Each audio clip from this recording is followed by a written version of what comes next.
Ippolit Kirillovitch had chosen the historical method of exposition, beloved by all nervous orators, who find in its limitation a check on their own eager rhetoric.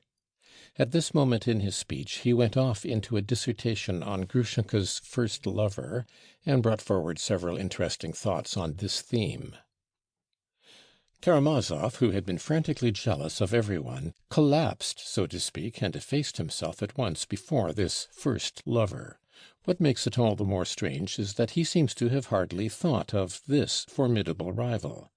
But he had looked upon him as a remote danger, and Karamazov always lives in the present.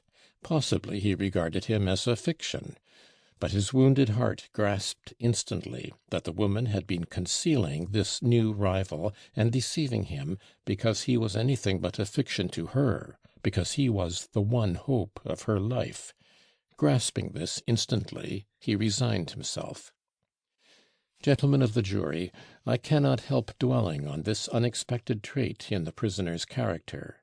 He suddenly evinces an irresistible desire for justice, a respect for woman, and a recognition of her right to love. And all this at the very moment when he had stained his hands with his father's blood for her sake.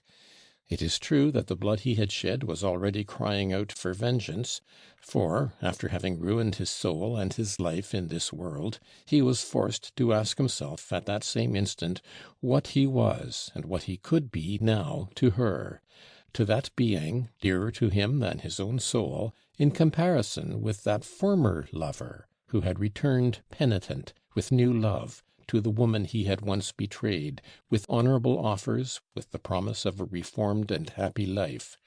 And he, luckless man, what could he give her now? What could he offer her? Karamazov felt all this, knew that all ways were barred to him by his crime, and that he was a criminal under sentence, and not a man with life before him. This thought crushed him. And so he instantly flew to one frantic plan, which, to a man of Karamazov's character, must have appeared the one inevitable way out of his terrible position. That way out was suicide. He ran for the pistols he had left in pledge with his friend Perhotin, and on the way, as he ran, he pulled out of his pocket the money, for the sake of which he had stained his hands with his father's gore. Oh, now he needed money more than ever. Karamazov would die, Karamazov would shoot himself, and it should be remembered. To be sure, he was a poet, and had burnt the candle at both ends all his life. To her, and there, oh there, I will give a feast to the whole world, such as never was before, that will be remembered and talked of long after. In the midst of shouts of wild merriment, reckless gypsy songs and dances, I shall raise the glass and drink to the woman I adore, and her new-found happiness. And then, on the spot, at her feet, I shall dash out my brains before her, and punish myself. She will remember Mitya Karamazov sometimes. She will see how Mitya loved her. She will feel for Mitya. Here we see, in excess, a love of effect, a romantic despair and sentimentality, and the wild recklessness of the Karamazovs.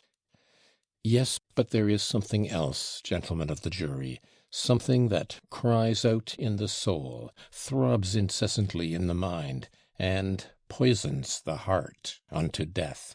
That something is conscience, gentlemen of the jury, its judgment, its terrible torments. The pistol will settle everything. The pistol is the only way out.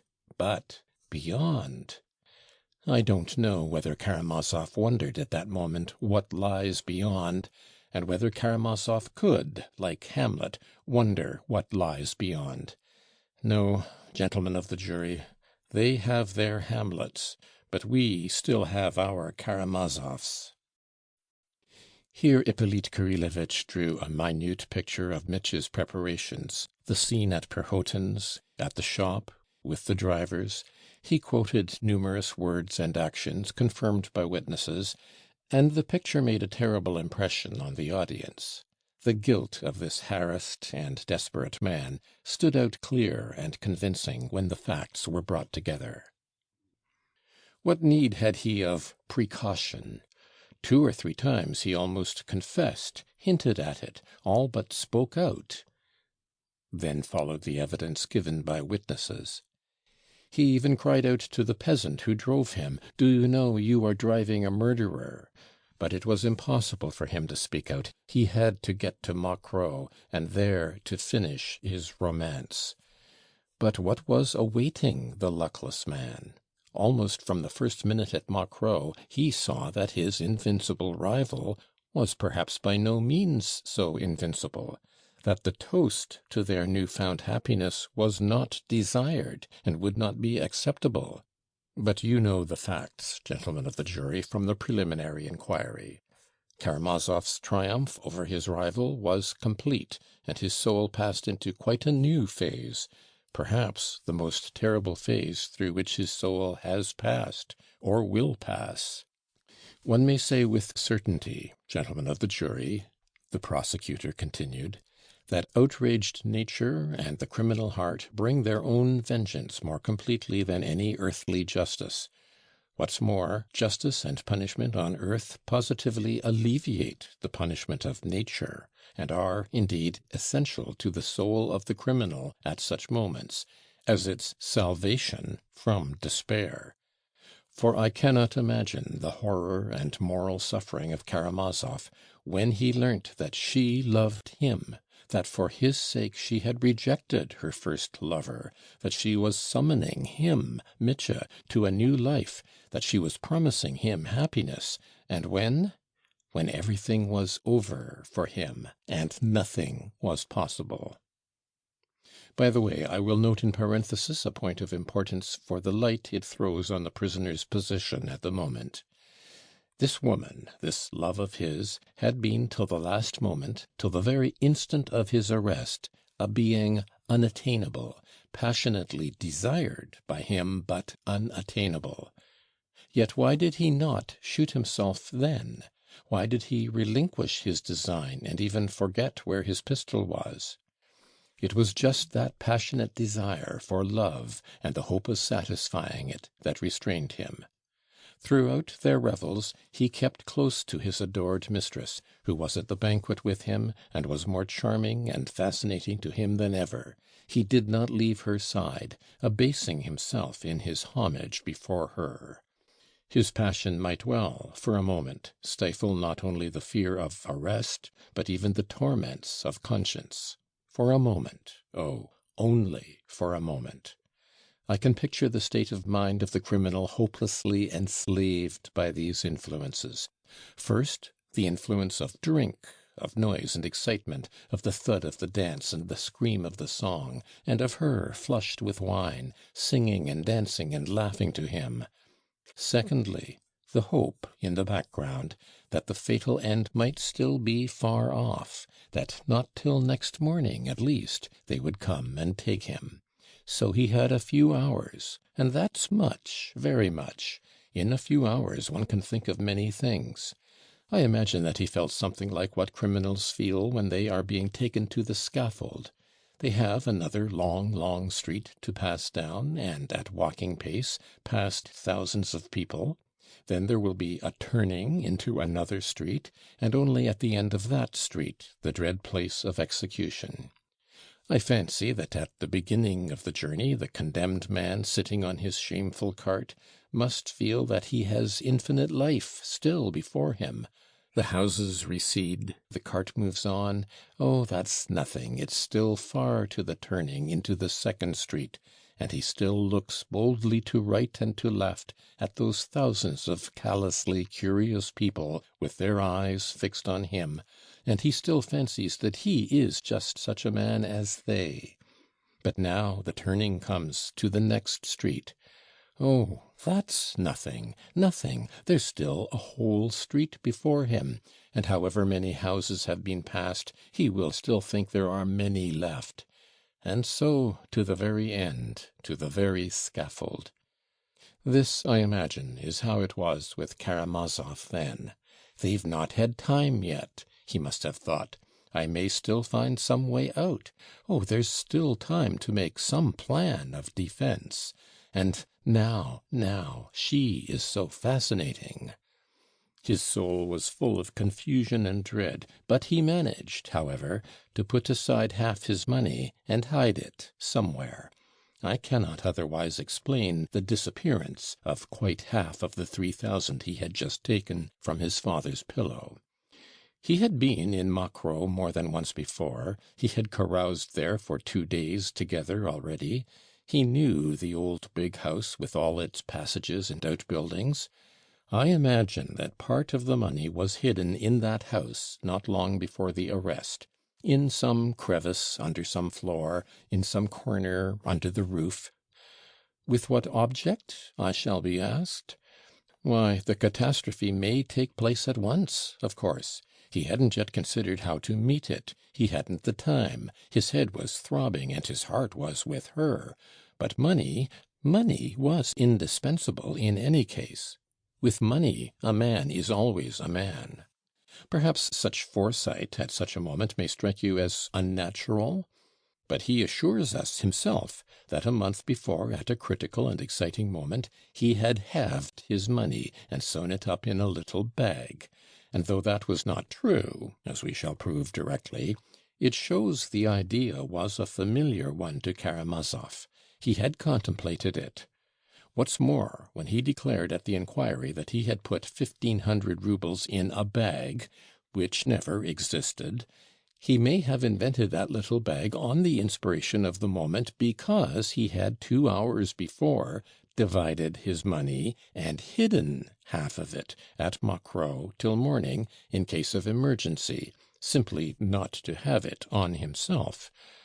2 extremes, gentlemen of the jury. Remember that Karamazov can contemplate 2 extremes, and both at once. We have looked in the house, but we haven't found the money. It may still be there, or it may have disappeared next day and be in the prisoner's hands now. In any case, he was at her side, on his knees before her. She was lying on the bed. He had his hands stretched out to her, and he had so entirely forgotten everything that he did not even hear the men coming to arrest him. He hadn't time to prepare any line of defense in his mind. He was caught unawares and confronted with his judges, the arbiters of his destiny. Gentlemen of the jury, there are moments in the execution of our duties when it is terrible for us to face a man, terrible on his account too. The moments of contemplating that animal fear, when the criminal sees that all is lost, but still struggles, still means to struggle, the moments when every instinct of self-preservation rises up in him at once, and he looks at you with questioning and suffering eyes, studies you, your face, your thoughts, uncertain on which side you will strike, and his distracted mind frames thousands of plans in an instant, but he is still afraid to speak, afraid of giving himself away. This purgatory of the spirit, this animal thirst for self-preservation, these humiliating moments of the human soul are awful, and sometimes arouse horror and compassion for the criminal, even in the lawyer. And this was what we all witnessed then. At first he was thunderstruck, and in his terror dropped some very compromising phrases. "Blood, I've deserved it." But he quickly restrained himself. He had not prepared what he was to say, what answer he was to make. He had nothing but a bare denial ready. "I am not guilty of my father's death." That was his fence for the moment, and behind it he hoped to throw up a barricade of some sort. His first compromising exclamations he hastened to explain by declaring that he was responsible for the death of the servant Grigori only.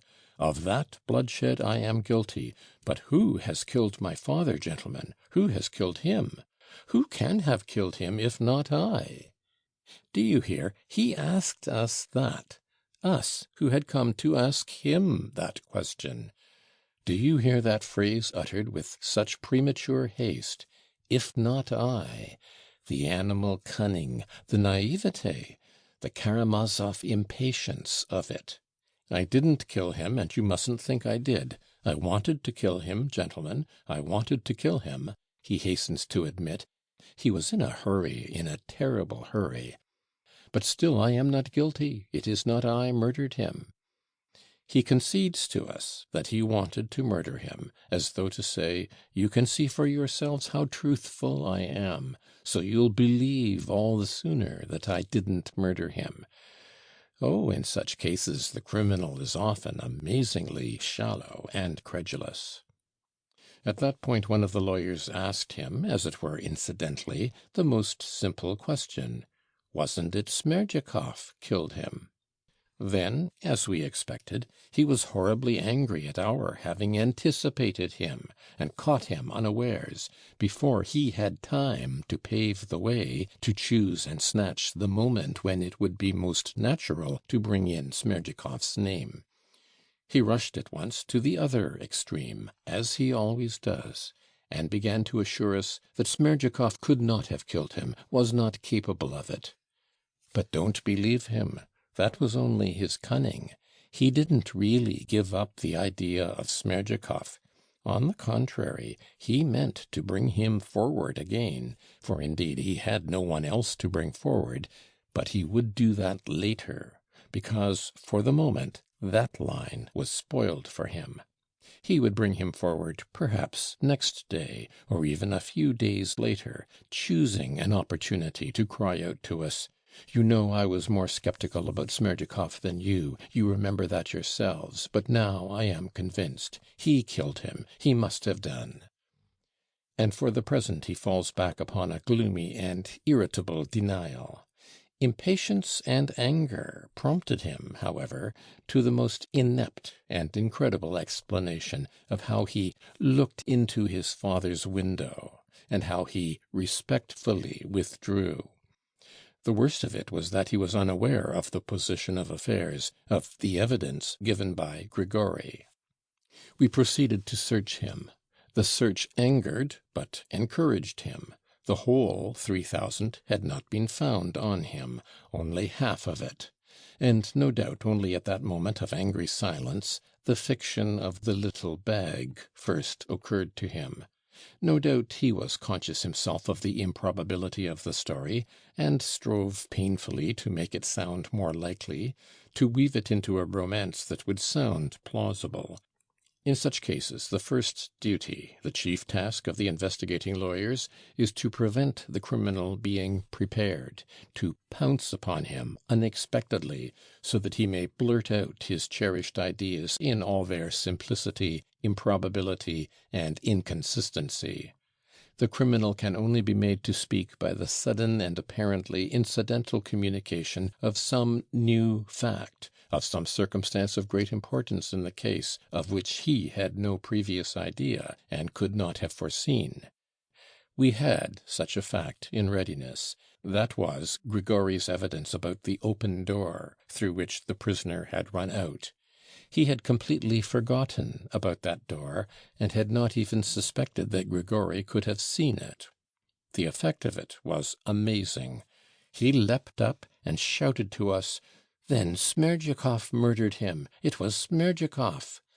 and so betrayed the basis of the defense he was keeping back, and betrayed it in its most improbable shape. For Smerdyakov could only have committed the murder after he had knocked Grigory down and run away. When we told him that Grigory saw the door was open before he fell down, and had heard Smerdyakov behind the screen as he came out of his bedroom, Karamazov was positively crushed. My esteemed and witty colleague Nikolai Parfenovitch told me afterwards that he was almost moved to tears at the sight of him. And to improve matters, the prisoner hastened to tell us about the much talked of little bag. So be it. You shall hear this romance. Gentlemen of the jury, I have told you already why I consider this romance not only an absurdity, but the most improbable invention that could have been brought forward in the circumstances. If one tried for a bet to invent the most unlikely story, one could hardly find anything more incredible. The worst of such stories is that the triumphant romancers can always be put to confusion and crushed by the very details in which real life is so rich, and which these unhappy and involuntary story-tellers neglect as insignificant trifles. Oh, they have no thought to spare for such details. Their minds are concentrated on their grand invention as a whole, and fancy anyone daring to pull them up for a trifle. But that's how they are caught. The prisoner was asked the question, "Where did you get the stuff for your little bag, and who made it for you?" "I made it myself." "And where did you get the linen?" The prisoner was positively offended. He thought it almost insulting to ask him such a trivial question, and would you believe it, his resentment was genuine. But they are all like that. "I tore it off my shirt." "Then we shall find that shirt among your linen to-morrow, with a piece torn off." And only fancy, gentlemen of the jury, if we really had found that torn shirt, and how could we have failed to find it in his chest of drawers or trunk? That would have been a fact, a material fact in support of his statement. But he was incapable of that reflection. "I don't remember. It may not have been off my shirt. I sewed it up in one of my landlady's caps." "What sort of a cap?" "It was an old cotton rag of hers lying about." "And do you remember that clearly?" "No, I don't." And he was angry, very angry, and yet imagine not remembering it. At the most terrible moments of a man's life, for instance when he is being led to execution, he remembers just such trifles.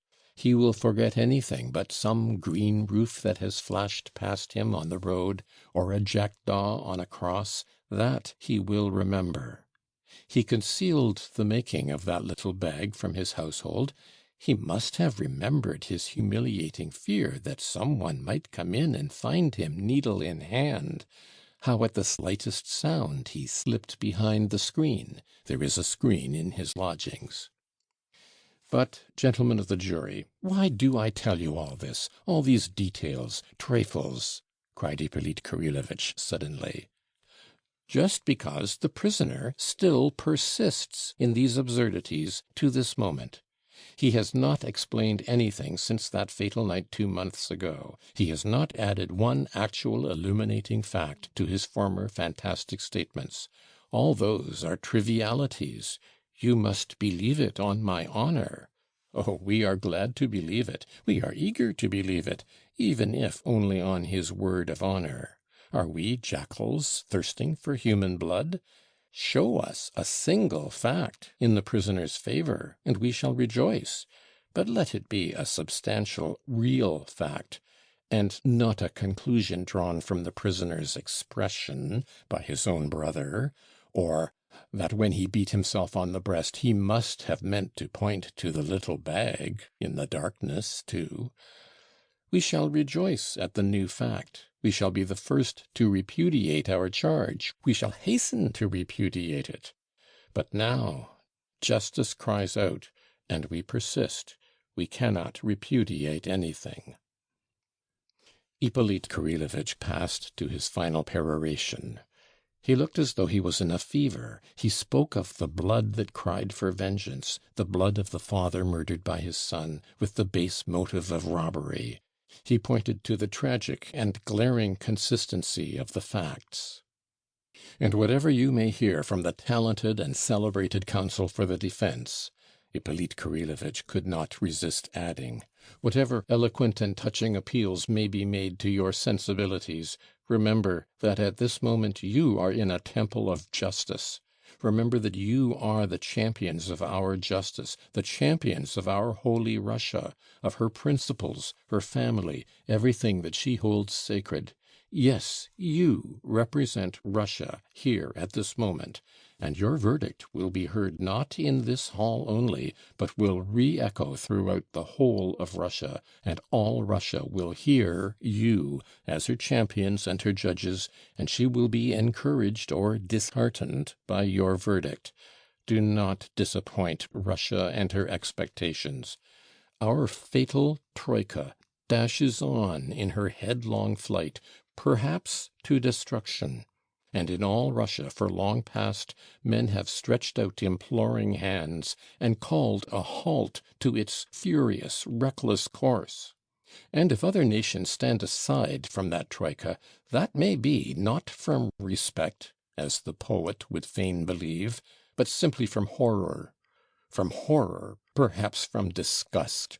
And well it is that they stand aside, but maybe they will cease one day to do so, and will form a firm wall confronting the hurrying apparition, and will check the frenzied rush of our lawlessness for the sake of their own safety, enlightenment, and civilization. Already we have heard voices of alarm from Europe. They already begin to sound. Do not tempt them. Do not heap up their growing hatred by a sentence justifying the murder of a father by his son. Though Ippolit Kirillovitch was genuinely moved, he wound up his speech with this rhetorical appeal, and the effect produced by him was extraordinary. When he had finished his speech, he went out hurriedly and, as I have mentioned before, almost fainted in the adjoining room. There was no applause in the court, but serious persons were pleased. The ladies were not so well satisfied, though even they were pleased with his eloquence, especially as they had no apprehensions as to the upshot of the trial, and had full trust in Fetyukovitch. He will speak at last, and of course carry all before him. Every one looked at Mitya. He sat silent through the whole of the prosecutor's speech, clenching his teeth, with his hands clasped and his head bowed. Only from time to time he raised his head and listened, especially when Grushenka was spoken of. When the prosecutor mentioned Rakitin's opinion of her, a smile of contempt and anger passed over his face, and he murmured rather audibly, "The Bernards." When Ippolit Kirillovitch described how he had questioned and tortured him at Mokroe, Mitya raised his head and listened with intense curiosity. At one point he seemed about to jump up and cry out, but controlled himself and only shrugged his shoulders disdainfully. People talked afterwards of the end of the speech, of the prosecutor's feat in examining the prisoner at Mokroe, and jeered at Ippolit Kirillovitch. The man could not resist boasting of his cleverness, they said. The court was adjourned, but only for a short interval, a quarter of an hour or 20 minutes at most. There was a hum of conversation and exclamations in the audience. I remember some of them. "A weighty speech," a gentleman in one group observed gravely. "He brought in too much psychology," said another voice. "But it was all true, the absolute truth." "Yes, he is first-rate at it." "He summed it all up." "Yes, he summed us up too," chimed in another voice. "Do you remember, at the beginning of his speech, making out we were all like Fyodor Pavlovitch?" "And at the end, too, but that was all rot." "And obscure, too." "He was a little too much carried away." "It's unjust, it's unjust." "No, it was smartly done, anyway. He's had long to wait, but he's had his say, ha ha." "What will the counsel for the defense say?" In another group I heard, "He had no business to make a thrust at the Petersburg man like that, appealing to your sensibilities. Do you remember?" "Yes, that was awkward of him." "He was in too great a hurry." "He is a nervous man." We laugh, but what must the prisoner be feeling? Yes, what must it be for Mitya? In a third group, "What lady is that, the fat one with the lorgnette, sitting at the end?" "She is a general's wife, divorced. I know her." "That's why she has the lorgnette." "She is not good for much." "Oh no, she is a piquant little woman." "Two places beyond her there is a little fair woman. She is prettier." "They caught him smartly at Mokroe, didn't they, eh?"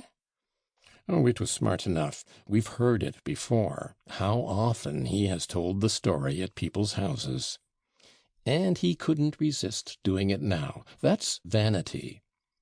He is a man with a grievance.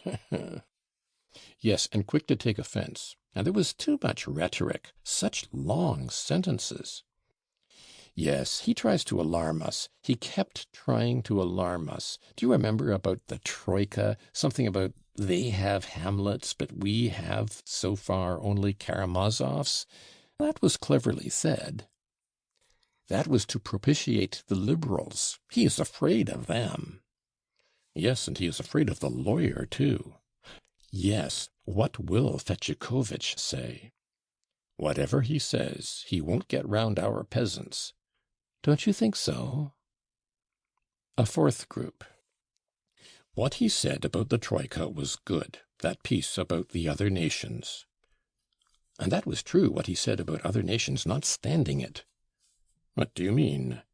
Why, in the English Parliament, a member got up last week, and, speaking about the Nihilists, asked the ministry whether it was not high time to intervene, to educate this barbarous people. Hippolyte was thinking of him, I know he was. He was talking about that last week. Not an easy job. Not an easy job? Why not? Why, we'd shut up Kronstadt, and not let them have any corn. Where would they get it? In America. They get it from America now. Nonsense. But the bell rang. All rushed to their places. Fetyukovitch mounted the tribune.